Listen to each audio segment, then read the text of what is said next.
All right, folks, it is time for the go-home shows leading up to our pay-per-views in the month of June here. We have 4 companies that have been built all the way through this month from the ground up. We did our rosters. We did the drafting. We got it all sorted out. Now we're going to see the final developments as we're coming to lead into our pay-per-views, and you need to. I've put in a lot of extra effort into this episode later on after the shows. Please stick around till the end. There's something really special at the end of the shows. So watch through the shows and then enjoy our pay-per-view cards. Each company has their own pay-per-view theme, and we're going to run through the cards. And I want you guys down below, when you get done watching it, let me know who you guys think are going to win on the pay-per-views. Also put in, maybe rank which pay-per-views you want to see the most, like the one you're most looking forward to the least one you're looking forward to, just so we get more of a war, a little, competition that we got going on here. On this episode, by the way, we're getting into it right now, but on this episode, it gets a little dicey. There's a lot of words, a lot of war of words being thrown around here. So I'm just going to point that out before we get into it. Maybe it's because we just recorded for 6 hours. Maybe that was it. We got a little bit on people's nerves a little bit, but it gets dicey. It definitely gets dicey. So anyway, all right, let's get into it. Let's go right into CZW Evolve. It's not Evolve, it's Evolution. Sorry, CZW Evolution. Let's get it going right here, right now. Enjoy the episode, guys. All right, to kick off the go-home show for CZW's Night of Infamy on Evolution, the very first thing we see is the Guerrillas of Destiny demanding that they get a rematch against FTR after the ref clearly missed Tama's foot being on the bottom rope last week. Dax and Cash come out and say they will prove they deserve to be the champs, so they do indeed accept a rematch later tonight. So hold that phone. We thought it was going to be FTR versus the North, but there is still an outside chance that we can get Guerrillas of Destiny back into that title match. We will see what happens in a rematch later tonight. Tama Tonga struggled slightly because he didn't follow script, which I think remember he did not do good off a script last time, and we were all like, wait, what? Yeah. So I guess I just need to always put him on a script. So overall 52 segment, not a hot start like I was hoping for, but not terrible. And that's some backpedaling booking if I've ever seen it. You shut your mouth. There are plans in place.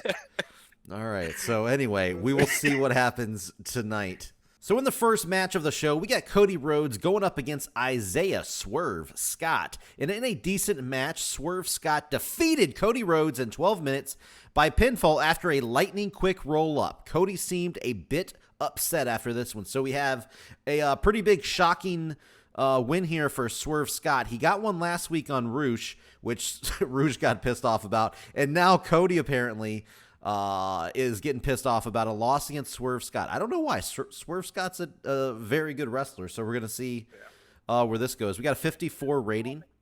Not bad. Swerve Scott seemed off his game, which is unfortunate. His performance was way lower than Cody's, 46 to a 70. Not much else happened here besides Cody Rhodes has a groundswell of public support. So hopefully this loss didn't screw him over there. But big upset win here for Swerve Scott. 2 wins in a row for him on Evolution. Pissing off your people. Hey, you guys were pissing off your people. I was the only one not pissing off my people originally. I don't know if I have pissed anybody off. Yeah, you pissed. You pissed Daniel Bryan and Randy Orton off right away. Oh, yeah. Yeah, and Tigress pissed off Ronda, and Luke pissed off like 10 people on his show. So made Brock happy, and that's what counts. That is exactly what counts. Before Cody Rhodes can even leave the ring, though, after his loss, Matt Tremont comes out from the back, telling Cody Rhodes that he's been chasing a match from him for years now, and now that they're in the same company, he has no excuses to duck him. He officially challenges Cody to a match at Night of Infamy. Tremont does get in one little jab saying that he hopes he brings more than he did tonight. So, yeah. So, Matt Tremont and Cody Rhodes, for those that don't know, like, who Matt Tremont is and the history of what he's been doing, he has actually really been challenging Cody Rhodes for a long time. but they've never really been able to meet up because they've always been on different paths. So that's a IRL thing. yeah, it's an IRL thing. Yeah. So Oh. now that we're here on CZW and on Evolution, the challenge has officially been made, and with a 45 segment rating.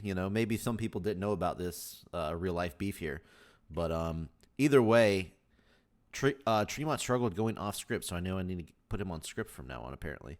So yeah, we might be having ourselves a little match here at Night of Infamy that we have been waiting for a very long time, or at least the Matt Tremont fans. Anyway. Nothing wrong with a little fan service. And in the next match of the night, we got Seth Rollins versus Roosh. Two guys coming off of losses last week, so we're going to see who can rebound here. And in a bout that had great heat and good wrestling, Roosh defeated Seth Rollins in 17 minutes via pinfall with the La Lanza. Seth Rollins leaves the ringside area distraught. Another big loss for Seth Rollins here. Segment rating 62. I had this match go for Steal the Show. I try to have these guys go all out here. Roosh, though, was really off his game. I know he's a little agitated because I had him lose to Swerve Scott. So hopefully that didn't affect him too much. And this win hopefully gets him back on track to not being such a boo-boo face, pissy pants. Ring performance right there from Rollins. Yeah, Rollins, 81. So really, as you can see, best workhorse in your company right now. Yes, he is, and he is right now in a storyline. As you see here, Seth Rollins struggles. So this match got the crowd buzzing. We're gonna see if Seth Rollins can finally get back on track because he will have a match at Night of Infamy. We're going to see later on who his opponent will be, but we're going to see if he can get back on track. But maybe Roosh, hopefully, did after this match. It's a pretty big win for him. Oh, a huge win. Huge win. So we go backstage where we see Proud and Powerful, Santana and Ortiz. They're cutting a promo where they actually kill off the name Proud and Powerful because I think we can all agree it's a pretty terrible team name. And they say they're going back to their roots and they reform LAX. So originally I had this planned as Sammy Guevara is actually going to join them in LAX because, inner circle teammates going to kind of stick together here. But Sammy Guevara is currently hurt and it wouldn't let me book him in a backstage segment, even though it would let me earlier in the pre-booking. But so either way, LAX is reformed. I guess we're going to just say that they mentioned Sammy Guevara is joining them in LAX, but he's just not seen on screen here. So yeah, we got the trio of LAX here with Santana, Ortiz, and Sammy Guevara. Segment rating 62. Santana improvised well throughout the segment, so not bad. Ortiz apparently was just standing there with, funny look on his face. But yeah, LAX back and alive here in CZW. Sammy Guevara, I picture as like being one of their younger brothers who their mother made. Okay. That bring along with them. You gotta take your younger brother with you. With them. Yeah. All right, you're in the gang. And then up next, we got Kenta taking on Finn Balor in a bout that had great heat and good wrestling. Finn Balor defeated Kenta in 10 minutes and 41 seconds via pinfall with the 1916, following botched interference by Switchblade Jay White. Yes, Jay White did come down to the ring, kind of back in Kenta for their previous history with each other. And Jay White jumped up on the ring apron trying to hit Finn Balor, but accidentally blindsided Kenta, which cost him the match. So Jay White kind of screwed over Kenta on accident there, and Finn Balor picked up the win. We got a segment rating of 76. Both guys performed very well. Kenta actually outperformed Finn Balor 74-70. That's a very big surprise there. Our best club leader storyline advanced, and the crowd got much hotter for this one. So now it's interesting. Yeah, so now something interesting has happened. All we needed to do was have Kenta in a match, who's not actually technically a part of the story. He's just a little bystander here. But yeah, so a little bit more beef between Finn Balor and Jay White here for the Bullet Club, who was the best Bullet Club leader. And then right after the match, Kenny Omega shows up to inform both of them that he was the best Bullet Club leader, not them. All three end up having a big wild brawl with Kenny Omega. Wait, hold on. Oh, I guess Kenta is involved in this still because he is still ringside. All three brawl with Jay White and Kenta getting a better of. Okay, so it basically ended up being a 4-man brawl. I don't know why this is 3. So Makes sense. Anyway, yes, we had Kenny Omega kind of go side by side with Balor against Jay White and Kenta here after the match. A little brawl. They got an 81 rating. Huge rating here. Best club leader storyline has advanced. Kenny Omega benefited from the groundswell of public support.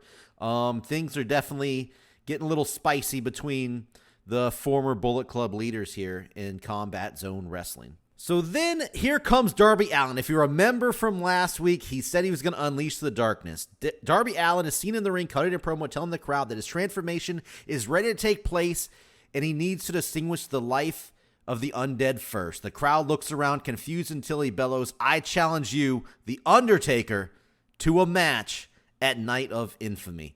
So Darby Allin has officially challenged The Undertaker to a match at Night of Infamy. Match rating of, or not match rating, but segment rating of 77. The Darby Allin Goes Dark storyline has advanced here. So yeah, what do you guys? What's your first reactions on that match? I've been playing this one since moment one. This is it's gonna be the biggest match of his career, like without a doubt. Yeah, Definitely. I'm just worried on how Undertaker can perform though. We'll see. Yeah, it's kind of a risk, but it seems like Allin will like. Catch or something. Yeah. I mean, I think Allin will put on a good match. It's a matter of Undertaker. It might depend on how long you make the match. Yeah, I'm not gonna lie. I'm going way out on a limb. The match is gonna be a little longer than you would anticipate. What? So yeah, I'm going way out on a limb here. We're gonna see. All right. But I'm looking forward to it. I am looking forward to it. Me too.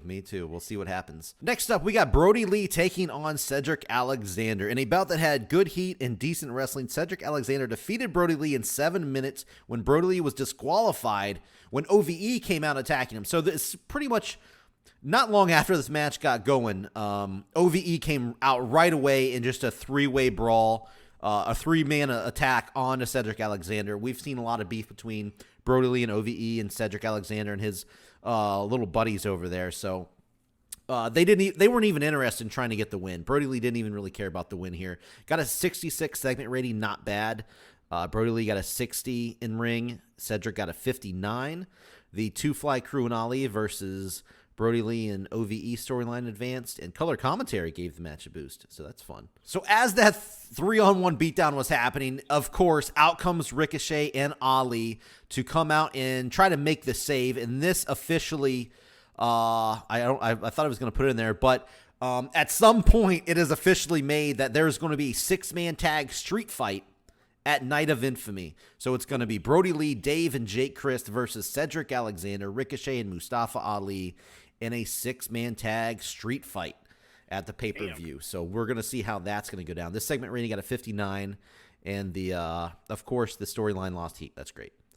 But hopefully when the match takes place this weekend at the pay-per-view, it's going to get boosted back up. So there we go. Be a clusterfuck. Yeah, we're going to see. I don't know how exactly like some of these guys are going to be able to perform in a street fight, but we'll see what happens. I mean, I gotta assume OVE will do all right. Oh yeah, OVE and Brody Lee will be fantastic, but I don't know how the other 3 are going to. Hopefully they can pull out some high spots and make it worth it. I think Cedric of all the other 3 would do the best. Yeah.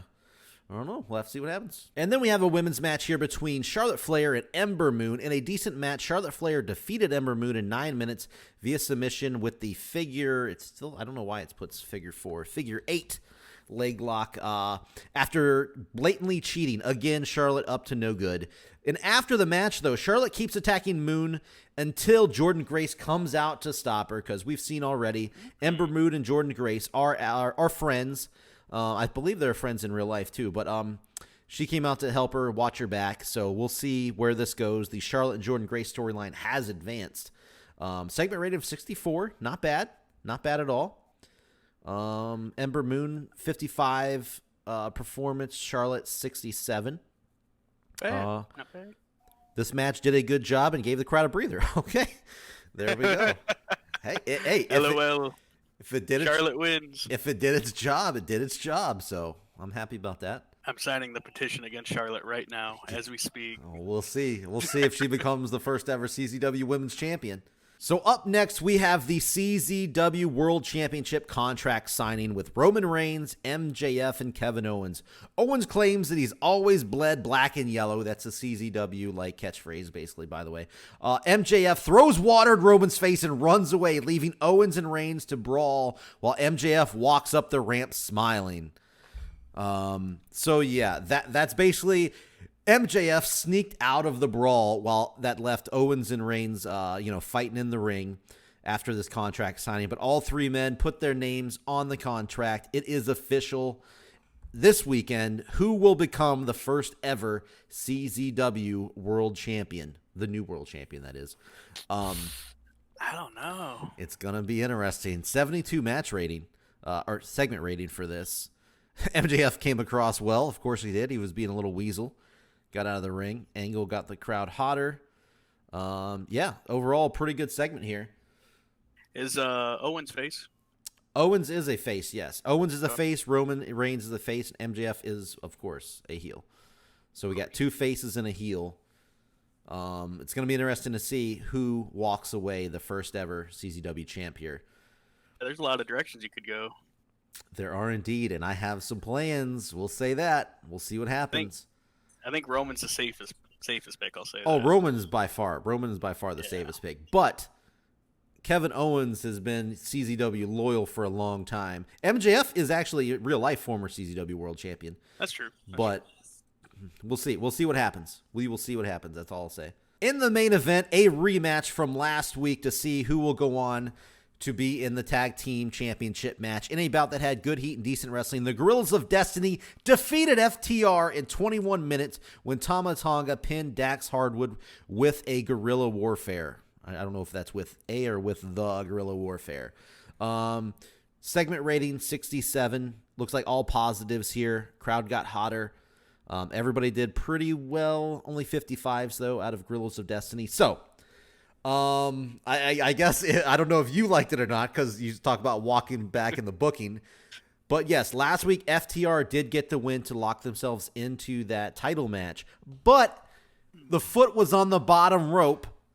The Guerrillas of Destiny had their foot on the bottom rope. They came out. They demanded a rematch. They got one. And they ended up getting the win here. So what does this mean for the title match? That means that FTR is out, baby. FTR is out. I was thinking potentially triple threat. No triple threat. This was a straight up fair and square defeat here. Of course, after the match, though, while the Guerrillas of Destiny are celebrating their win, now that they are going to get a shot at those tag team titles, out comes the North. We're talking Ethan Page and Josh Alexander. They attack Guerrillas of Destiny in the ring, leaving them down and out. So that will now be our tag team match. Tag team title match at Night of Infamy. You're looking at it right there. 51 segment rating. No specific comments. I guess that's okay.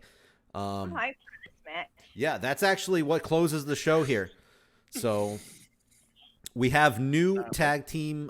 We have new tag team title match. What we originally thought it was going to be. We have several things. We got Undertaker, Darby Allin. We got a triple threat for the world title. We have what do we got? We got the Bullet Club all going against each other, the former Bullet Club members. So I'm really interested what's going to happen at the show. Yeah, so we're gonna see how this show ended up here. Hey, we got a 70. This show didn't result in any popularity changes. Oh, that's good actually. I'll take that. Considering you kept losing in regions, that's pretty good. I'll definitely take that. Tonga Lua was used too much. Highest segment rating was 81, which is the Kenny Omega coming out to a big brawl with the former Bullet Club members. And the best match was the main event, the tag team match, Guerrillas of Destiny and FTR.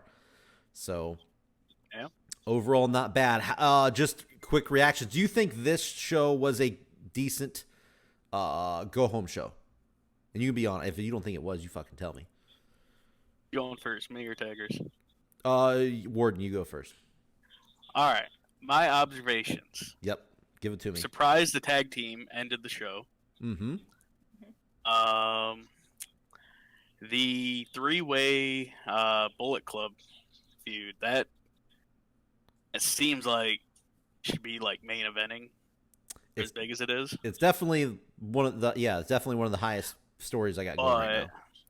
The justification I could see for doing it now is that the show just started and they're all there, so it's like, of course they're gonna fight. I hear. I don't know if storyline. I don't know if somebody's got TV on. By the way, I hear something in the background. By the way, let me mute it. Okay. Might be me. Yeah, it might be. I got Forged Fire and Knife for Death on. Oh. It's a good show. Yeah. But anyways. Yep. Yeah, it seems like that's main event caliber, but because your show just started, I can see the justification for doing the Bullet Club leader 3-way. So it makes sense, but I could see how it could have been saved later. And it might be bigger if it was like the main event for a title. Yeah. But other than that, it's good, and I'm very happy. Proud and Powerful or not. Proud and Powerful. Anyway. Proud and Powerful. Yeah, I definitely knew I was going to get rid of that, but I wanted to make it actually a thing. So yeah, they are now reformed into LAX. Oh, Sammy Guevara is now healthy. Good. As soon as the show's over, he couldn't appear on the show, but now he's healthy. Thank God. Thank God he missed that. Catering. Yeah, he was. Oh, fuck. Okay. Anyway, CZW Evolution was shown last night and got a 1.45 TV rating. 1,088,000 viewers. So not bad. Not bad there. That's pretty good for our TV ratings that we've been having. So I'll take it. So let's see how Raw did. Whoa, show rating of 70. I tied him. Ooh. King Corbin, of course, again in the main event, defending his United States title. This time he defeated Cassius Ohno.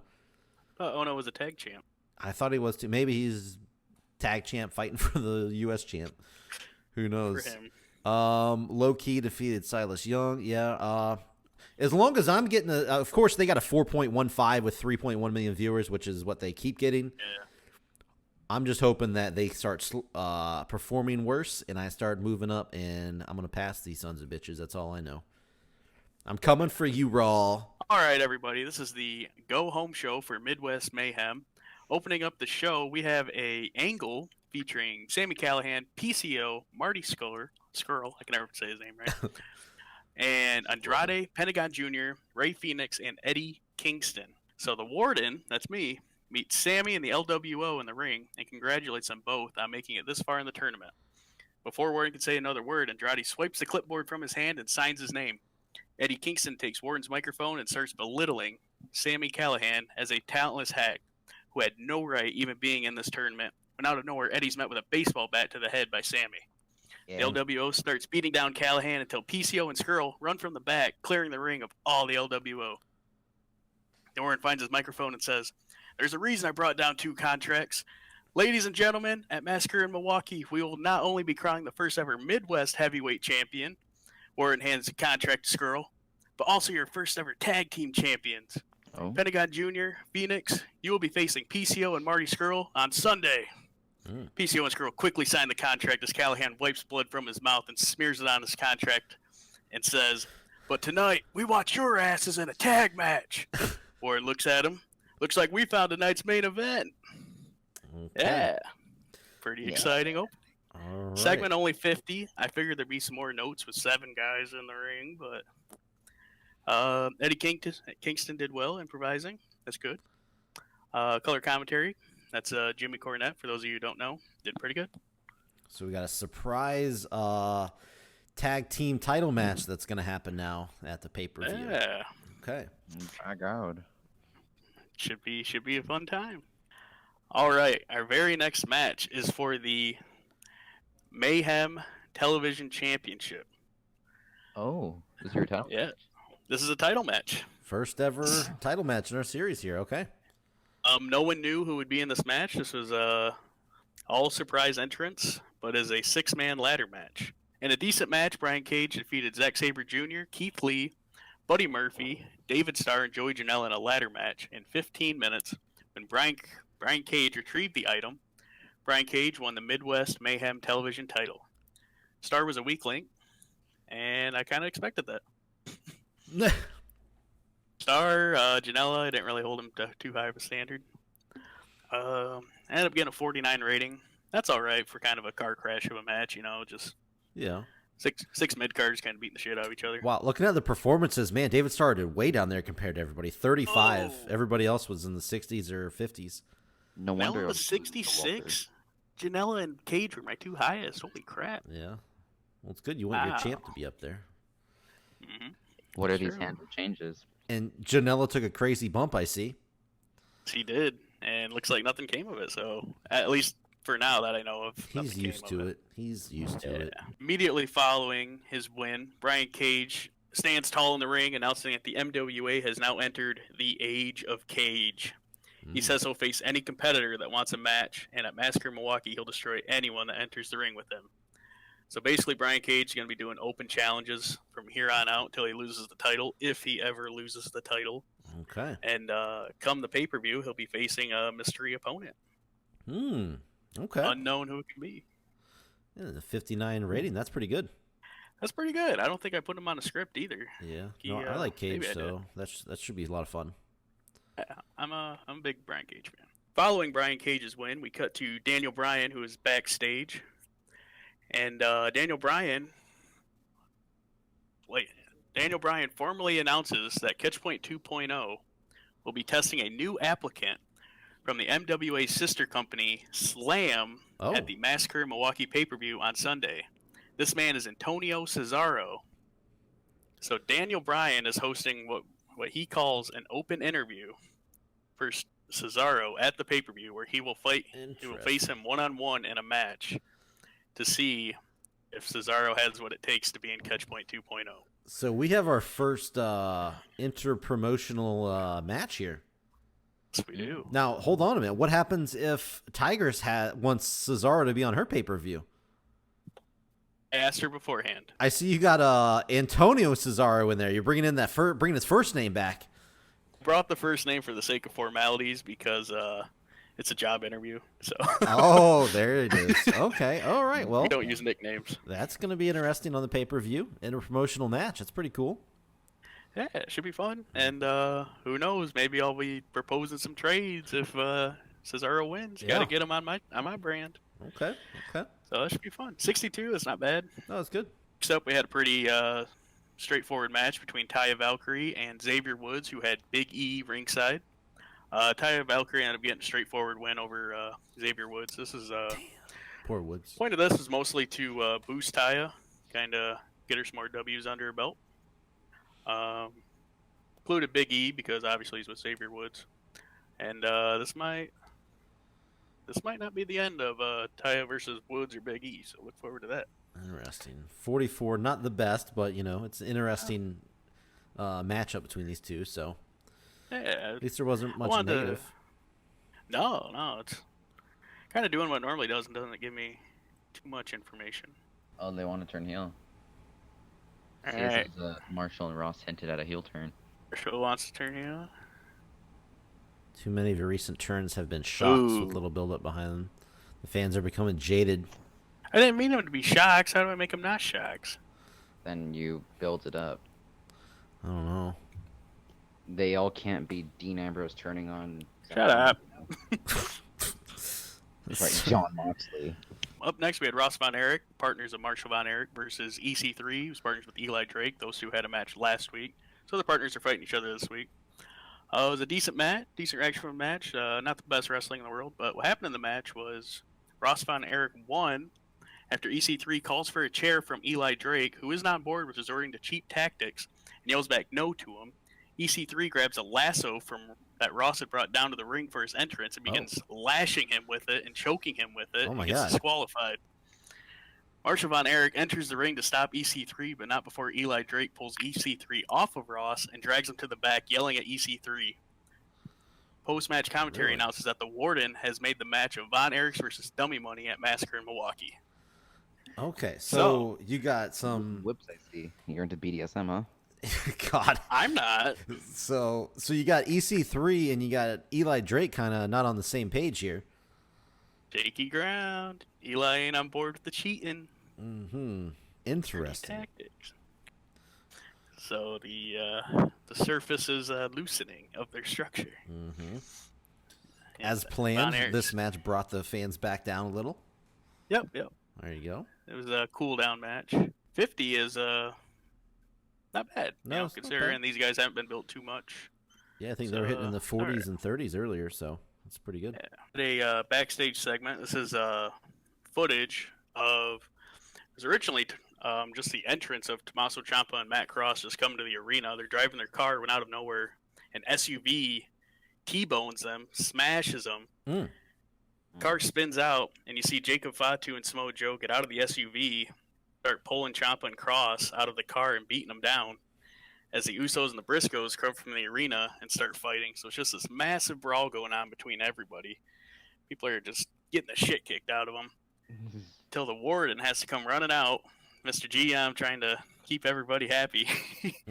Comes running up, separates the two parties, and announces that at Massacre in Milwaukee, there will be a War Games match to settle the beef between Samoan Dynasty and Psycho Killers. And there's a ceasefire in place where if neither of them attack each other before the pay-per-view, the winners of the War Games will each get title matches. Oh, like all members, all 4 members? All members. Oh wow. Oh wow. So big stakes on the line. Big stakes. Interesting. Okay. So yeah, we're going in quick. We got a War Games match already planned for We're not pay-per-view. fucking about. Okay. Not fucking about. MWA does not fuck. We do fuck. Well, we fuck. We don't fuck about. We don't fuck about. We're in a monogamous. We like monogamy. There you go. There you go. Segment rating is 61. Would have liked to see that a little higher, but Matt Cross, he's not really doing it for the game. They don't really like Matt Cross. Yeah, he's suffering a little bit. M-Dog20 is great though. Come on. I like him. All right, up next we have another Will Ospreay match. Will Ospreay has been pretty on fire ever since he showed up in the MWA. He is undefeated so far, has not lost a match. And in this match, he faces a fellow former New Japan wrestler, Minoru Suzuki. The interesting about this is right before the match starts, Randy Orton comes out and joins the commentary team. He takes Tom Phillips and pulls him aside and takes his chair. And he starts commentating on the match, only he's just berating these two members, former people of New Japan, basically taken away from the match itself. And gets to the point where he's berating them so much that Okada, who's standing ringside watching the match, just decks him. He just jumps over the commentator's table and just starts beating the shit out of Orton. The two start fighting. Meanwhile, in the ring, Will Ospreay busts out a Stormbreaker at the 17-minute mark, gets the W, and basically Randy Orton and Okada just fighting to the back. Off screen. So Ospreay remains undefeated, I see. Yeah, Will Ospreay's doing good things. Okay.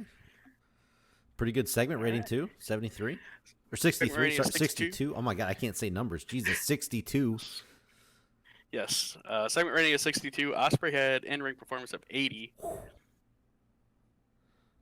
Fuck it. It's not my fault you started him off heel. Hey, it's not my fault either. I just took I didn't even change that. I just left them where they were. This is a segment featuring basically all the Psycho Killers. Cuts to an emergency room where you see Tommaso Ciampa sitting on a hospital bed with Matt Cross behind him lying in one with an ice pack on his head. Ciampa's getting stitches in his head.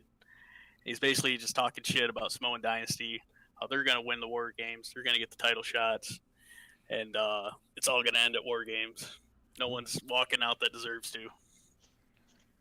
Okay. A little bit of build up here. A little bit more build up. Oh, yeah. Hyping it up. Hyping up the match. Wait, I'm curious. Do you have Cross as a face or a heel? I believe he's a face. And he didn't perform badly this time, so that's good. Yeah, there you go. He did better in this segment, just laying on the bed with ice pack on his head. So, main event time. We got the LWO Latin World Order versus the kind of thrown together because they all hate LWO team of Sami Callihan, PCO, and Marty Scurll. Pretty just straightforward 6-man tag match. Obviously, all of them got bad blood against each other.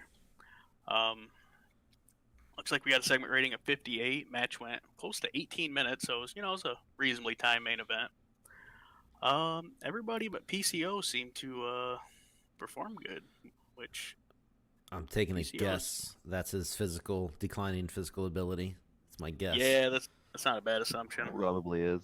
Yeah. But yeah. So on a this positive is... note, Oh, sorry. wrestling. No, you're good. On the positive note, got some high scores as far as in-ring performance besides him. Yeah. 73s, 60s. Yeah, both Lucha Bros hitting the 70s there. Yeah, Pentagon not gassed, or excuse me, Phoenix not gassed. Yeah, good. You took him off the house show loop I saw, so that's gonna help him. Mhm. So that's gonna be your 2 title matches at the pay-per-view, huh? You got the one-on-one with Sammy and Andrade, then you got the Lucha Bros versus PCO and Skrull. Is that what's going on? Absolutely. Okay. And just know Eddie Kingston was at ringside. He's part of LW. Gotcha. Yep. Ooh. A little down this week. We went a little down. Interesting. You didn't have any bad segments, really. You didn't gain any. Didn't have any great segments either. Yeah, we didn't hit in the 70s, but you did hit in the, well, you did have one in the 40s. Yes, 59. You know, obviously you want to be a little bit higher for your go home show. It looks like are you in a different arena here? Tax Slayer Center? I am. This is in Illinois. Oh, okay. So your highest rated match was what? The Will Ospreay? Yeah, Will Ospreay match was your highest match. And segment was the ER. That's funny. Them in the ER. So yeah, obviously not the greatest numbers here. I think you did a good job clearly stating what matches are going to be coming up on the pay-per-view, which is nice. I agree with that. And hey, you got the very first ever champion in our in the series here. So Brian Cage. You guys do it. And it's a television championship, so it's going to be defended every show. Okay. Also, wow. be the worst champion. Yeah, at Worst champion. least David Starr didn't win. That would have been a bad start. Yeah. I mean, yeah. But hey, Warden, you know what they say? First the worst, second the best. Oh, I don't know. So did you just spoil what your show's going to be? I'm about to say, you got a title match coming up here? Your show comes No, out no, before I'm mine, saying dummy. 'cause Warden, That's true. first champion, That's may true. not be the best choice, who knows? Yeah. So to start off this episode of Ring of Honor, we have Edge coming out, and he cuts a promo revealing that Moose is his first round opponent in the Sea of Honor tournament for the world title, which means that the other match is Gargano versus Naito. He says how out of everyone in this tournament, he needs it the most because he's been out of the ring for so long, and needs to be able to show that he can still go. Moose comes out saying Edge is a stop while he's still ahead, as Moose is going to destroy him in the world title tournament. Edge and Moose argue back and forth briefly before Moose hits Edge, initiating a brawl that ends with Edge hitting a spear into the barricade. 70 rating. Edge looked good. Moose clearly enjoyed the freedom of no script. Yeah. Yeah, 70. Storyline Good start? job for this segment. Yeah. Thanks, So Edge. is your tournament gonna take place all at the show? Is that how that's gonna go? Yes, sir. And it's only Mhm. 4. It's a 4-person tournament. 8. Oh, 8. Okay. Gotcha. So that means, yeah, that's why I don't have many matches really booked there. Okay. But yeah, no. 70 rating, did good. Oh, fucking hell, Sean Zavari! Oh man. Up next, we have the Hybrid 2 and Lethal and Gresham beating the Best Friends at Time Splitters in 6:30 when Lethal pins Shelley after a lethal combination. Sean Davari ruined it and made it a 51. It was given a bit too much time. Either in-ring performances. In-ring performances, Gresham was a link wink and weak link, and Evans was the best. Okay. Oh, that's Um, interesting. Yeah. Yeah. Bonuses for selling. Everyone got penalized though. See, oh my god, Sean Davari. I'm surprised that Jack Evans outshined Gresham and Lethal. Yeah, same. But he's Yeah. been doing really well as of late Well, on this save. Good deal. Good deal. Trent and Chuck are somehow tore apart Orange Cassidy. I'm unsure how. Up next, we have a video package that plays announcing that Sea of Honor air will be the Time Splitters versus the Hybrid 2 in a Oh. tornado tag match, where the winners will be #1 contenders to the tag titles. This was a 39 rating. No comments or anything. Yeah. Got rated from a bonus from Mike Quackenbush. Thanks. Yeah. Yeah, I guess just a good standard. there. Yeah, just standard package here. Yeah, I guess so. Is what it is. Alright, and we cut backstage now to see John Moxley, minding his own business before he's attacked by Roderick Strong. Tanahashi and Zayn end up having a brawl as well, and then somehow getting mixed into the other two, so it's a four-way brawl of sorts. It's broken up as GM Luke Gray and myself comes down, announcing that tonight in the main event it will be Tanahashi and Moxley versus Zayn and Strong. 53 rating. Lack of anything interesting happening was a problem. Moxley made everything better, yay. Announcing, color commentary all helped. This angle got the crowd hotter, so I'll give it that. So, so is Moxley feuding with the Undisputed Era? Is that what's happening? Or I know they're facing each other in the first round. Is that why he got attacked? Yeah, they're facing each other in the first round. Okay. And Tanahashi is feuding with Zayn and all that, so... Yeah, okay. Gotcha. Yeah. Bro, that sucks. Wow. All right, and next we have Dakota Kai attacking Kylie Ray, leaving her down and out before saying that if she has the guts, she'll fight her on the pre-show at Sea of Honor. Clearly, she just wants a match. 28 rating, not great. Kylie and Dakota got a bonus. If you want like good segments and matches with women, go to Watch Slam instead of our. Whoa, jeez. Oh. Holy fuck. I'm speaking the truth over there. Wow. If you want to see a 5-year-old on crack that acts like a genie, go watch Slam. Oh. Otherwise, He come hasn't check even us out. debuted on the show yet. So that shot doesn't even work. He just spoiled your debut. He's going WCW style on you. Hey, Tigress. I was I wasn't even going to debut yet, so I don't even know what. Hey, Tigress, you said that Matt Jackson is going to be the first world champ, right? No. Yeah, I think you Now they're did, just all right. starting rumors. Yeah, dirt sheet brother.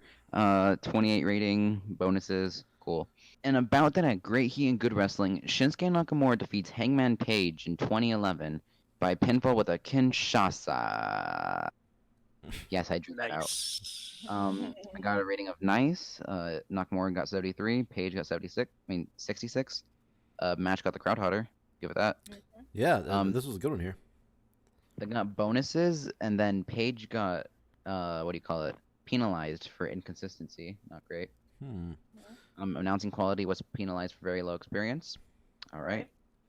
But other than that, it was pretty good. I'm satisfied. Good for you, Luke. Hey, you piece of shit. Whoa. Whoa. That was unnecessary. Sure. I'm the piece of shit. Yes. Are we gonna go there? Yes, We gonna go over there? you, Luke. Yes, we are gonna go there. Next up we have. Oh, Firefly you would Funhouse. go. You would go, but you'd have to put your brother to sleep. Just let him do his show. One day, Warden. One day, you're gonna be the reason we're waiting, and I will laugh at you. All right. Up next, we have Firefly Funhouse, which happens right after Page's match. Bray saying that he's warned Page, and the Fiend is unhappy that he hasn't joined him yet. At Sea of Honor, he needs an answer and to let him in. Bray came across well, 63 rating. Nothing interesting happened, and segment deserved better color commentary. Yeah. Interesting. I wonder why. Usually your Firefly Funhouse segments do like high 70s. Yeah. I think this time I rated the wrong thing because I think I rated overness when normally I do charisma or microphone. Oh, okay. Yeah, that. It's a freestyle segment I have to set up every time. Okay, yeah, that must be it then. Yeah.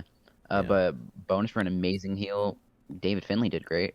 Yeah. Got the crowd hot. Cool. Okay.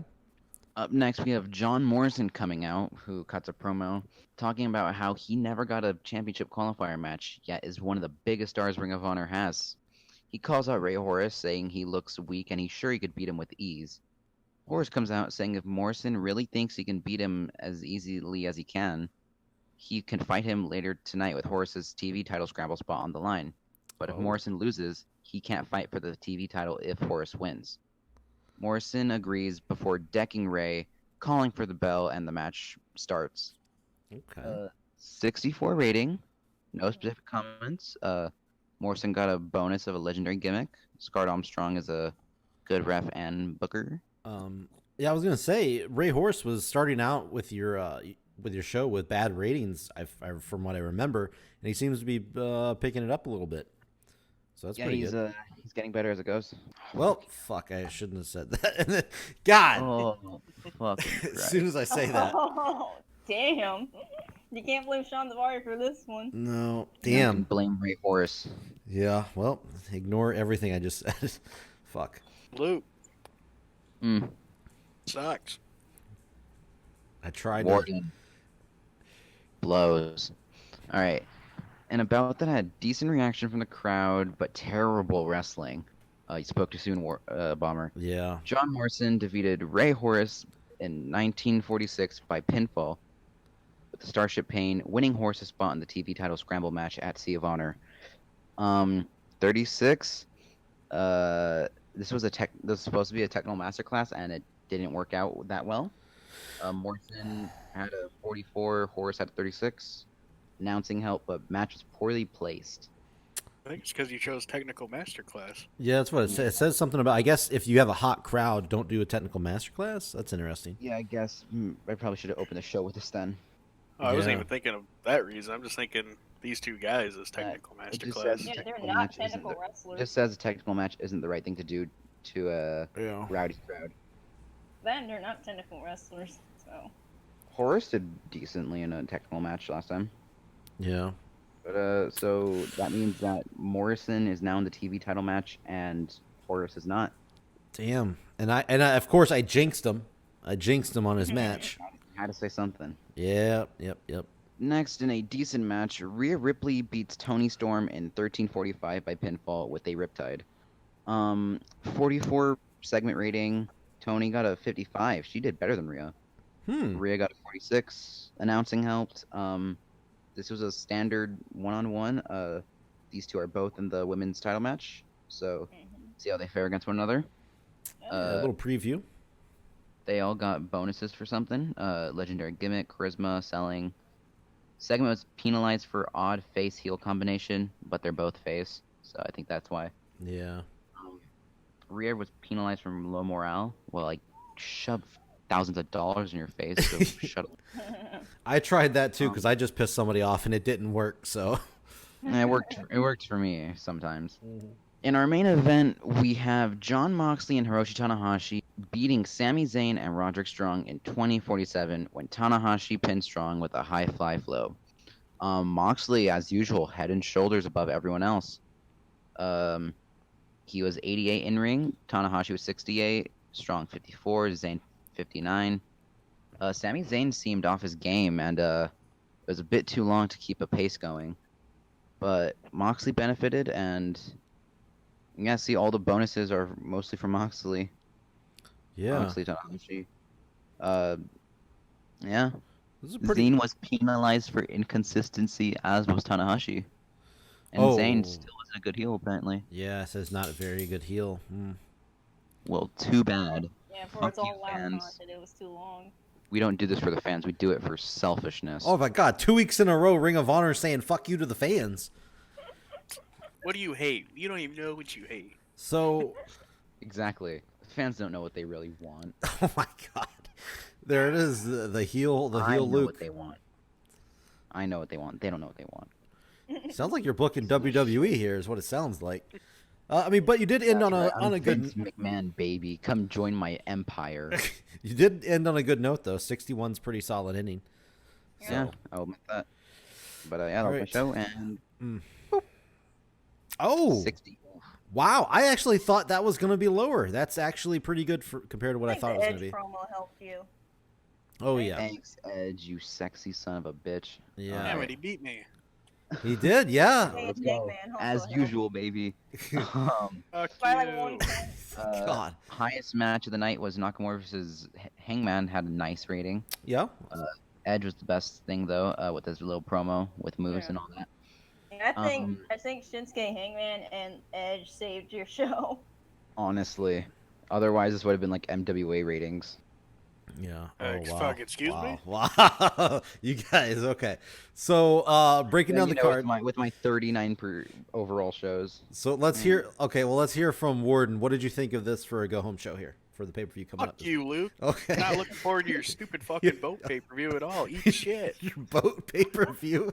Nobody even knows where Milwaukee is, you dumb fuck. Okay. No one Okay. knows where no one wants to go on a fucking boat right now, you dumb fuck. Okay, Coronavirus is killing every motherfucker. Okay. When was the last Okay. time Now anyone ever saying, "Hey, let's go Yes. to Milwaukee"? I got you. I got you. That's like Oh, saying, have you "Hey, not- let's." That's like saying, "Hey, let's Have go you to not seen Delaware." Wayne's World? Have you not seen Wayne's World? Milwaukee have. with Alice That's Cooper? the only movie that ever mentions Milwaukee. We're so fucking wrong, and you know it. So okay, Warden. Milwaukee is the Delaware of the United States. When I've never even been, but I know it's not. It's the fucking beer capital of like the Midwest, dude. whenever looking at this show, Warden, what did you think of the show? There's a card in front of me. Yes. Moose being in the main event is a little surprising. Like kind of in that main title feud. In the Yeah. tournament. I do not expect him to win it at all, honestly. Edge being there, that makes sense. He's cool. Morrison, yeah, he's a pretty cool dude. TV title, I figured he could be main event. Also, he's a very fluid kind of guy. He could go anywhere on your card. Mm-hmm. I mean, John Moxley just keeps killing it. He's like a gimme He's been basically. doing amazing. Yeah, pretty much. If I want a good rating, I can just shove him in something. Shinsuke's doing better in this game than I figured he would, to be honest. Thing is, he's a great in ring. It just in real life, he's not really given that chance. Yeah. That's about all I got. And what'd you All feel, Tigers? The Edge promo was good. Shinsuke and Hangman did a good job. John Moxley is really good. Your women's division needs work. What needs work? Your women's division. Yeah, it does. Quit wage gapping them. God. Yeah. No, I was gonna I was just gonna point out the Dakota Kai, Kylie Ray, the Mean Girls, and Nice Girls, I guess is what it's called. Nice Girls and Mean Girls. Yeah, that's definitely fucking schoolyard shit. Yeah, it's definitely struggling. I don't know if it's because Ring of Honor, maybe the product like requires like super good technical wrestling. Maybe I don't know. Maybe they just I don't just know need that that. they need clean endings. That's all I know. Yeah. I hope your pay per view is gonna have a lot of clean endings on it. I hope you don't have any weird finishes, or else you're gonna get docked for it. Well, Yeah. then again, the fans don't know what they really want, so there you go. Your product. I'll give them what I want because it's at the end of the day, it's gonna be what they want. Let's be honest. Yeah, but I wouldn't drag on if I would cut the Dakota Kai, the Mean Girl stuff as soon as you like.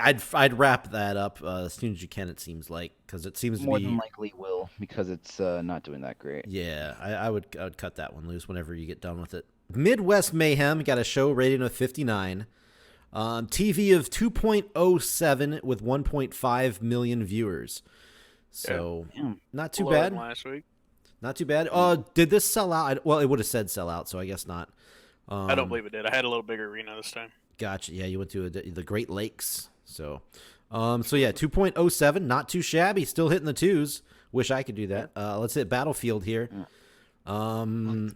60. Exact same rating as last Sell week. out 2.24. Well, and 1.6 million viewers. So Ring of Honor, the show rating dipped a little bit, but nothing else did. So Yeah, the TV rating. I think this is the exact same as last week.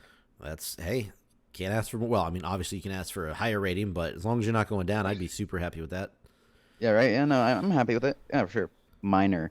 Okay, well, Oh. nothing some cash can't fix. What's your problem with a minor? Damn, he's giving her The last gave her time, 3,000 she's extra not bucks. Enzo Amore. All right. Wait, there we Enzo, go. he never did anything with minors. What? Oh yeah, you don't. No, fuck. I It's meant Ellsworth. Ellsworth. Yeah, they're very okay. they're very similar in appearance though. Oh, quite positive opinion of you. They have a quite positive opinion of you. Oh my God! You just ended the trade agreement. And hostile? Jesus. Well, it has begun, I guess. The Had alliance, to start sometime. the alliance between MWA and Ring of Honor has ended. Nope, I got Slam on my side. Oh, whoa! SmackDown Live moves times. Uh-oh. 10 bold. have released new listings that SmackDown Live will be moving to late night time slot. Excuse me. Oh, let's see Yeah, the say what results day of of the week. SmackDown. Oh, after officials have become concerned with the quality of recent shows. Oh, let's see SmackDown's results. Yeah, let's see what happened with SmackDown here. 65. Apollo Crews, Rey Mysterio, and Titus O'Neil. There's your problem right there. Defeated Eric Young, Davey Boy Smith Jr., and Jinder Mahal. Yeah, they're fucked. Shelton Benjamin defeated Riddick Moss. Mickey James defeated That's good. Tamina. Naomi defeated Lana. Mandy defeated Liv Morgan. Yeah, those matches suck ass. Jordan Devlin defeated Dalton Castle in a cage match for the Cruiserweight title. That should be pretty interesting, actually. That actually sounds good, yeah. Yeah, that sounds Yeah. good. Kane. They got Kane doing segments. Wow. Paul Heyman, Paige. Yeah, that's rough. Look at their TV. The second highest rated thing on this is Naomi versus Lana. Wow. And you know what? This is beating Raw ratings. 8.05 and 6 million views. They're like doubling Raw. Fox is a bigger net. Oh, yeah, That's it's 'cause they true. got Fox. Yeah, that's good call, good call. Yeah, Fox got 5.6 million views. Jeez. Yeah. Well, maybe they'll be dropping them and they'll be signing some CZ dub. The show begins with a match that had great heat and good wrestling, where AJ Styles defeats Chad Gable in 14 minutes and 46 seconds by pinfall, and because he kept trying to do the Styles Splash, but Gable kept, so he broke out the Springboard 450 Splash Okay. and pinned him with that. I like it. Yeah, it got a 71 rating. Gable got to look good here too. AJ got a win to prepare him for the pay-per-view. Yeah, it got the match, got the crowd going hotter. A fantastic start. No, you can't go wrong with Styles and Gable right off the bat. So I don't think I've ever seen that match. I don't know if they've ever really fought. So that's pretty cool. Anything's possible on Slam. There it is. Insert Luke coming in to talk shit. Yep. And Aleister Black appears on the Titantron in the dark candlelit room, in which, to pretty much sum up what he said, he basically told ODJ that while he is a talented performer, everyone fades to black. Fade to Black Lives Matter. God.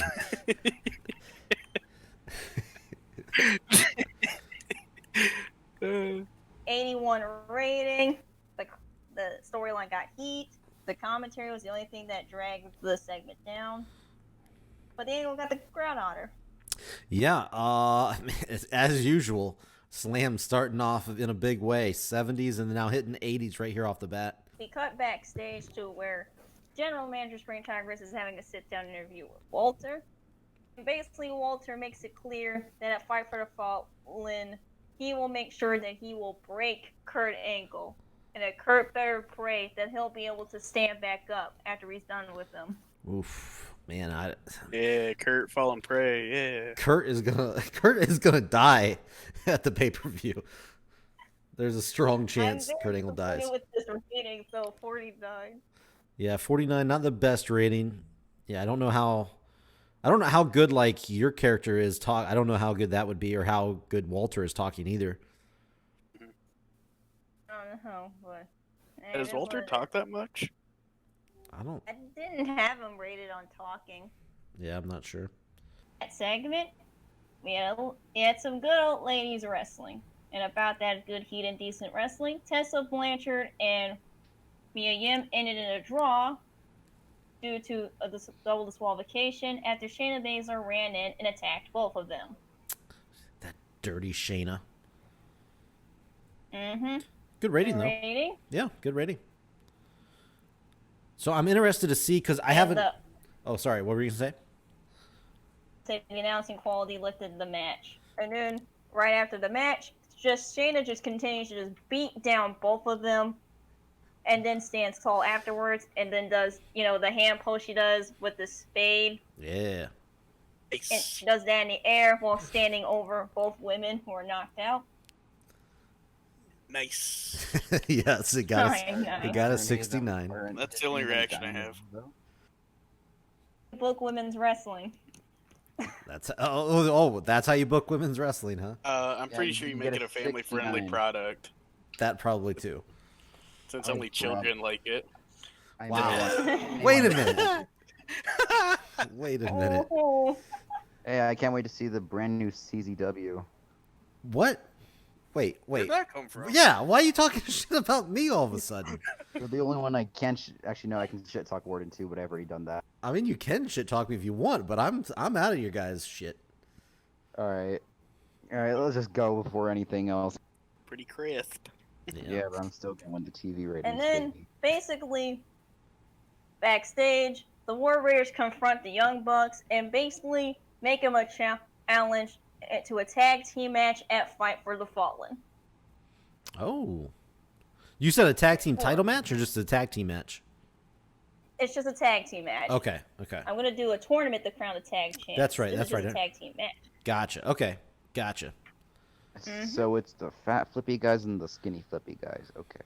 Right after that, alright, we cut another place backstage where Pac basically cuts a promo making it clear that at Fight for the Fallen he will defeat Kota Ibushi and that there will be no ambiguity this time. Wow. Man. Yeah, these two are like lighting it up. And a rating of Not 76. fair. Yeah, Pac was Pac was superb. good, and he did good without a script. That's interesting. Like That Pac, makes me happy. yeah, Pac's good. Like I think Pac's a pretty good, talker and stuff, but he's like outshining like all of our people, our other companies. He's like destroying us all. You forgot about John Moxley. Yeah, okay, well, yes, of course, the top guys. He's not beating them, but Yeah. no, anybody that's not like top tier guys, he's kicking ass. After that, we get to see Ronda Rousey in her first match since the whole Tennille Dashwood incident back in the first week of the show. Basically, she faces Natalya, and then she gets the win after making Natalya tap out to an armbar. I see you're just trying to make Ronda happy now, as I feel what this is. I was just say it's that and not just paper momentum for the pay-per-view. That could be it too. Either way, it's a good rating. She got in-ring performance of 68. Natalya had one of 61. Yeah, was this Natalya's first match? I don't recall her wrestling yet. I don't know. Debut, and Ronda gets momentum for the pay-per-view. Okay. After the match, Becky Lynch basically runs in and brawls with Ronda, giving her some payback for after last week when Ronda just attacked Becky Lynch after a match. And basically, they brawl around the ring. The crowd's loving it, and then, of course, then they end up backstage, and then that's where the segment ends. We don't know if there's we don't know what's going on. For all we know, they're still brawling until they're in the parking lot or something. We don't know.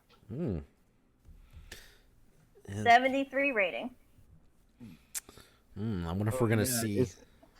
Becky's so badass. She's fighting with her child inside of her still. Like, imagine that. Well, this is the world where she wasn't pregnant yet. This is the alternate reality. You mean she isn't fighting pregnant? No, not yet. Well, we'll see. I mean, she could. Not. Her finisher could be the frog splash, where then like she accidentally goes into labor or something. Oh my god. Imagine that. In this reality, who knows? It could be. And this is why you're not booking Slam. It could be a different father, for all we know. Seth Rollins is told to keep away from Becky, so we don't have to worry about that.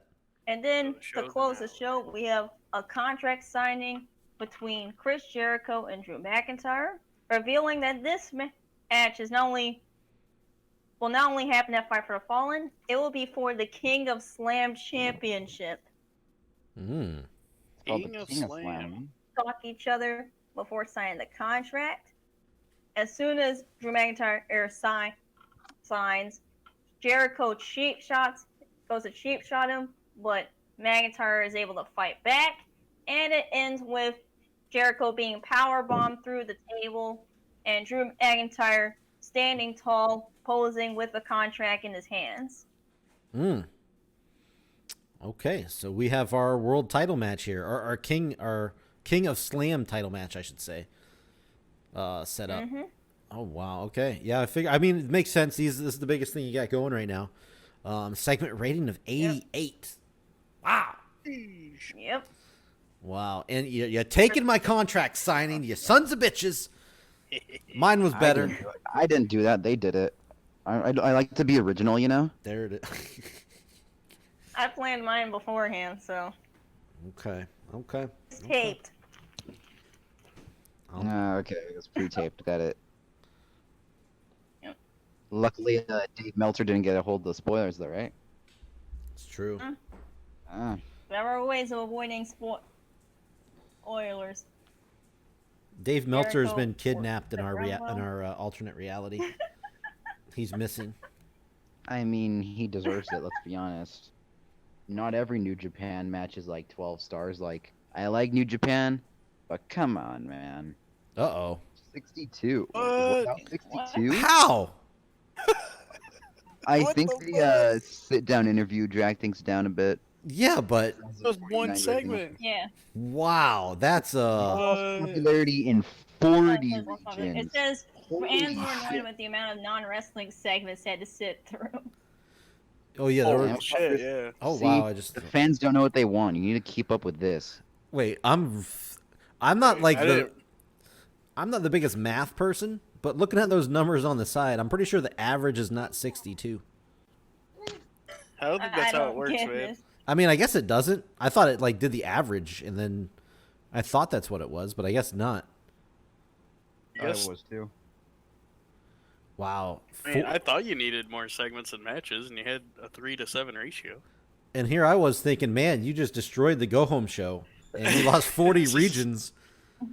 You beat Luke by 2 and me by 3. Yeah. Wow. So CZW was the show rating winner this week. Oh yeah. What did you get this Somehow. time? 64? I got a 70. That's 70. not against you. It's just how they're rating this. I call shenanigans. That's new for CZW to be winning for once.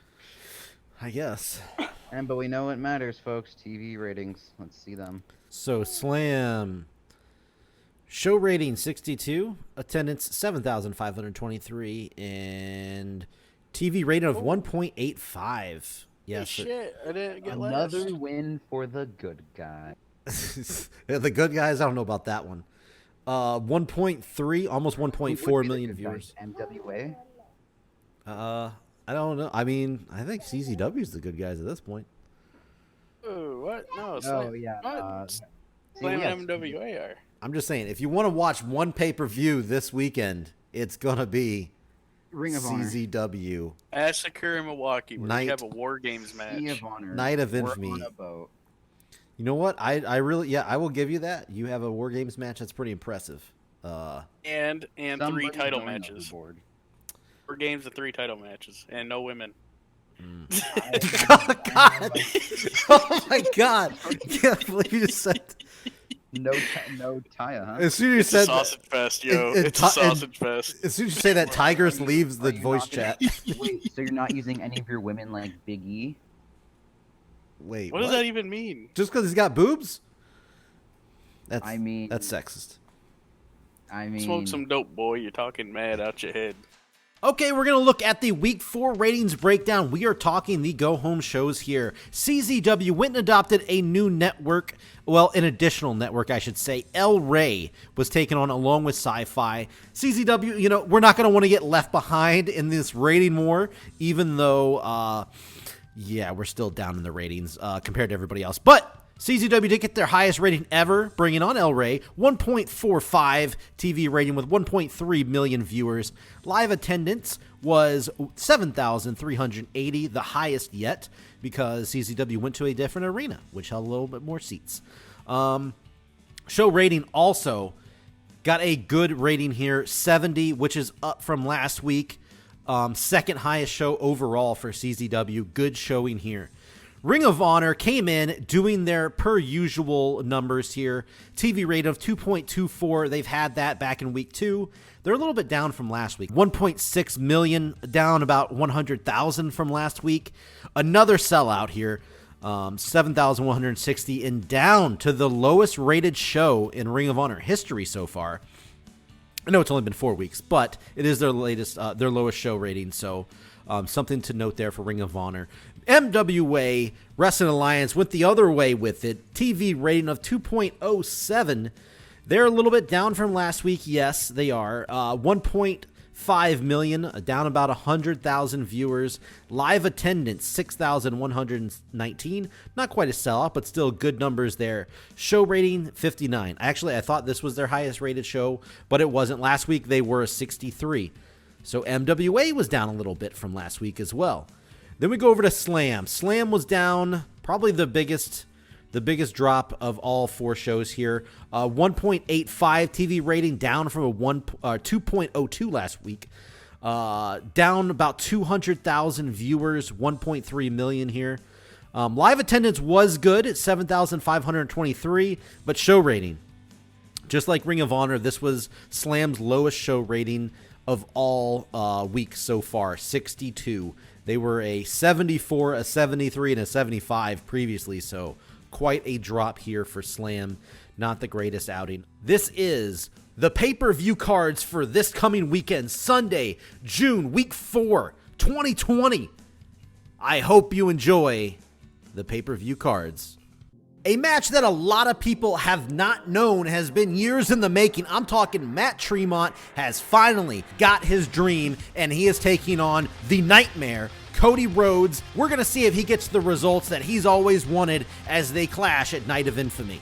It's LOL Charlotte Flair wins, going up against the strong, the mighty Jordynne Grace. We're going to have Jordynne Grace with her friend Ember Moon in her corner, while Charlotte Flair has her little buddy, the DMD, the Doctor, Britt Baker, in her corner. Who is going to get the big win as we make a closer way towards the first ever CZW Women's Champion? Pete Dunne and Matt Riddle, the Broserweights, take on LAX. They shed the proud and powerful. They brought Sammy Guevara with them from the inner circle. They are LAX, and they are going against the Broserweights. Which team is going to get a big victory here in the tag team division, the very stacked tag team division in CZW? Seth Rollins has really struggled as of late, and he's going up against the white-hot Isaiah Swerve Scott, who is undefeated at this point in time. We got a winning record. We got a losing record going head-to-head here, but it's Seth Rollins. It is Isaiah Swerve Scott. Guys, who knows what's going to happen when these two clash at Night of Infamy? We got a 6-man tag street fight happening at Night of Infamy when Brody Lee and OVE take on Mustafa Ali and the Two Fly Crew. Brody Lee has shown he wants that spotlight, and it looks like he's recruited the team of OVE to help him get it. We're going to see if they can take that spotlight over at Night of Infamy. And Darby Allin wants to unleash the darkness, but first he says he has to extinguish the flame and the life of the undead, and that is The Undertaker. The Undertaker has answered the call. Darby Allin will take on the Phenom at Night of Infamy. And to crown the brand new CZW Tag Team Champions, we have Gorillas of Destiny going up against the North. Originally, this was supposed to be FTR versus the North, but GOD got their rematch, they won it, and here it is. They get their shot. Who is going to leave the first ever new CZW Tag Team Champions? They've all had their fun running the Bullet Club at one point in time, but those days are long gone, and now they're here in CZW, and we are going to have a triple threat clash. We're talking Kenny Omega, Jay White, and the Demon himself will be at Night of Infamy. Who is going to go down as the best Bullet Club leader? You know, we're going to ignore AJ Styles for now. And in our main event, we have the Salt of the Earth, MJF, taking on the big dog, Roman Reigns. And of course, we can't forget the guy that says he still bleeds yellow and black, Kevin Owens. We're talking triple threat. Who is going to leave Night of Infamy the first ever new CZW World Champion? I hope Cesaro has dusted off that resume because Daniel Bryan is hosting a Catch Point 2.0 job interview, and we have Slam Cesaro coming in to try to take that job. Who knows? We might see a brand new member join the MWA roster and maybe jump ship from Slam. The Von Erich family has had a rich history in that Massacre in Milwaukee. They plan to add another chapter as Marshall and Ross take on Dummy Money. We're talking Eli Drake, EC3. Yes, they haven't quite been on the same page, but we're going to see if they can defeat the brothers at Massacre in Milwaukee. Brian Cage became the first ever Mayhem champion, and right away he says he is going to defend that title week in and week out, and his first defense will be at Massacre in Milwaukee, and he has issued an open challenge. Who is going to step up and try to put an end to the age of Cage? I think it's safe to say at this point that Randy Orton is not a big fan of New Japan Pro Wrestling former wrestlers, especially Okada. And guys, this is going to be brutal. No holds barred match. Randy Orton is going to try to stomp out any kind of reputation the New Japan Pro wrestlers have in MWA. And we're going to see if he can start with Okada. Who are going to become the first ever Midwest Tag Team Champions when the Lucha Bros Pentagon and Phoenix take on PCO and Marty Scurll. Guys, it is going to be a slugfest. We have two different styles here. We got the brute strength of PCO. We got the high flying of the Lucha Bros. And we got Marty Scurll, who will do anything and everything to get the win. Who leaves Massacre in Milwaukee the first ever Midwest Tag Team Champions? You are reading that correctly, folks. It is a War Games match already. MWA pulling out all the stops. We got the Samoan Dynasty, Samoa Joe, Jacob Fatu, Jay and Jimmy Uso taking on the Psycho Killers, Tommaso Ciampa. We got Matt Cross, the Briscoe brothers, Jay and Mark Briscoe. There is no telling how crazy and psychotic this match is going to get, but I have no doubt in my mind with Warden booking, it's going to be bad. LWO leader Andrade will be coming out with Eddie Kingston in his corner, taking on Sami Callihan. And this is the finals of the MWA Midwest Heavyweight Championship Tournament. Who is going to leave the first ever heavyweight champion? Sami Callihan wasn't even supposed to be in this tournament. Meanwhile, Andrade has been demolishing everybody. It's going to be exciting. It's going to be the main event. It's going to be a match that you can't miss. Who leaves the first champ? It all goes down on a boat. We are going to crown a new Ring of Honor television champion in a scramble match. Put a 20-minute time limit on the clock. Whoever gets the final victory gets the title. We're talking Dragon Lee, Hangman Page, Shinsuke Nakamura, and John Morrison. It's the best friends taking on, as they say, the fake friends, Lethal and Gresham. We're talking Ken, Chucky T, and Trent dethrone the current reigning, defending Ring of Honor Tag Team Champions, Jay Lethal and Gresham. They've held those titles for a long time, folks, and I have a feeling they don't plan on losing them, especially on a boat. Three of the best women wrestlers in the business all square off to fight for the prized possession of the Women of Honor Championship. It's Candice LeRae.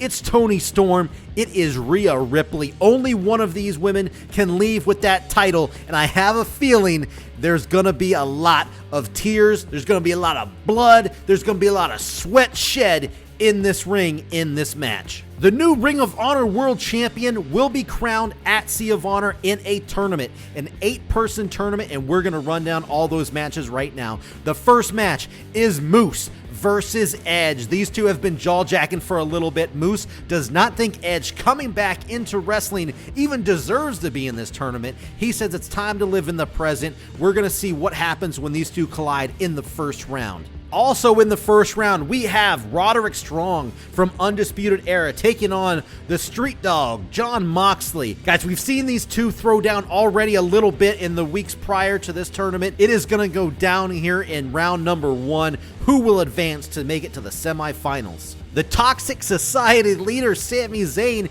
is taking on Tanahashi in the first round of this tournament. Basically, Zayn and his crew have been giving Tanahashi a lot of hell. And we're going to see how it goes down in this first round. Will Zayn be able to get the better of Tanahashi, or will Tanahashi be able to just finally squish the bug and the annoyance that is the Toxic Society and Sami Zayn? And in the last match in this first round tournament, we have Johnny Gargano taking on Naito, and I don't know how else to say it, but this is going to steal the show. How else can you come in here with these two and not burn the house down? Who is going to win? Who is going to advance to take on their next opponent in round number 2? And out of these 4 matches, who will go on to be your first ever Ring of Honor World Champion, of course, in our TEW series? We haven't seen a clean finish between these two yet. Kota Ibushi versus Pac. Two guys that have the reputation as best wrestler pound for pound in the world, but when they meet up head to head like this, who knows what's going to happen? All I know is the Slam fans are going to be loving it at Fight for the Fallen. They've had solo matches, they've had eating competitions, but now it will be settled in a 2-on-2 tag team match. The War Raiders take on the Young Bucks. At one point in time, these were known as 2 of the best tag teams in the world, and they will be taking on each other at Fight for the Fallen. No hijinks, just a straight up tag team match. Kurt Angle was attacked by a mystery person in week number 1 of our series, and guess what? It turned out to be Walter. The chops Kurt Angle took are still living with him to this day. We still don't know if his chest has, recovered from that brutal beating, but either way, it's going to be Kurt Angle taking on Walter one-on-one. Does Kurt Angle still have enough in the tank to get the job done, or is Walter going to do what we all know Walter does, and that is brutalize his opponent? 3 of the baddest women wrestlers on the planet here taking on each other in a triple threat match. Mia Yim versus Shayna Baszler versus Tessa Blanchard. Shayna Baszler has basically bullied the other 2 in recent weeks, but with all 3 clashing at one time, will somebody get a surprise win? Will somebody outshine somebody else? What is going to happen? We are going to find out when they all clash at Fight for the Fallen. AJ Styles has gotten the better of Aleister Black in recent weeks, but don't count Aleister Black out. He's still breaking into the scene. He's still really making his way up the rankings as one of the top wrestlers in the business. And if he can get a win over AJ Styles here at Fight for the Fallen, that will be the one stepping stone that he needs to get in that main event scene. Will he be able to get it done, or will AJ Styles continue to prove that he is the best wrestler in the world at this point in time? Slam is going to crown its first ever Queen of Slam champion when Ronda Rousey takes on the man Becky Lynch in one-on-one competition. The world has waited for this match, and Slam is providing it here at Fight for the Fallen. Who will leave the first ever Queen of Slam champ? He's overcame getting poisoned. He's overcame getting beat down. He's overcame the crowd just not supporting him at all times while Chris Jericho's been doing it to him. Drew McIntyre takes on Chris Jericho. Finally, one-on-one. No shenanigans here. King of Slam Championship will be on the line. Who leaves your first ever champ? And guys, that title belt also will have a crown accompanying it. So you know Chris Jericho is licking his chops, wanting to put that on his head. There you have it. The next episode, we are going to go through each show's pay-per-view, and we're going to see direct competition, even though Ring of Honor is earlier in the day because he wanted to be at a different time frame. We're going to see direct competition on the same day, whose pay-per-views do better than the others. I have no idea what to expect. It's going to be crazy. There's been a lot of trash talk thrown around now. We're really getting into the groove of things here. A lot of stories are starting to develop. We're going to see who wins a lot of new titles that are going to have their first ever champions here on the show. So let's get into it. I hope you guys are excited. Let us know down below, what do you think is going to happen on the upcoming pay-per-views? What are you the most looking forward to? Let us know down below. Hit that like button, subscribe, please, so you know when the new stuff comes out, because you're fueling our fire. You're getting us. We see the comments. We see the love you guys are throwing out there, and we love you guys back. Thank you very much. We'll see you on the next episode. Pay-per-view time, baby.